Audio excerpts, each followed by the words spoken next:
Hello, it's Monday the 19th, I'm FX Blue, and this is the market brief. So the stamp duty holiday continues to drive the property market. We've seen house prices rise by 5.1% year on year this morning, which is up from 2.7% last month. But the main focus this week will be on inflation data and the employment numbers. Employment's due out tomorrow. That's expected to show close to 100,000 people lost their jobs, which will take the unemployment rate to 5.2%. And inflation data will be out on Wednesday. Bank of England Governor Andrew Bailey estimates that consumers have saved about £150 billion over the past year, and as much of that will return to the economy as things reopen. He expects inflation to rise. However, while retailers are discounting stock that they haven't shifted online, that should help to dampen price increases in the short term. In the market, though, it's all about the US and the inflation story there and what the Fed may or may not do to deal with it.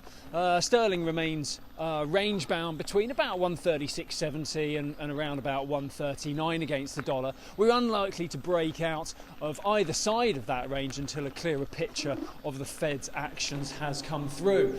We kick off the new week towards the high side of the range around 138.50. Over in the US, the vaccination program is seeing a higher uptake than expected, and the economy continues on a path to achieve pre-pandemic levels sooner than expected.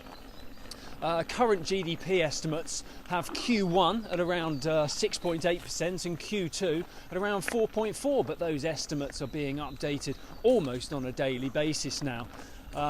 Last week's huge increase in retail sales will be clearly unsustainable once the Biden bill stimulus checks have all been spent.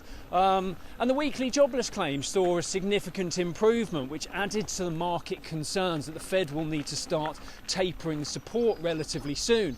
So we're hoping that next week's FOMC meeting will bring a little clarity via forward guidance about their plan to deal with inflation and possible timeframes over tapering of the support. But while the Fed approach looks dovish, the dollar index remains on the back foot. Euro dollar pulled up short of 120 last week, though. A high of 119.95 was as close as we got. And we kick off the new week from a launch pad of 119.75. Think we'll go again? Have a great day. Join me again tomorrow. If you do not have a clue, then just tweet through and ask FX Blue.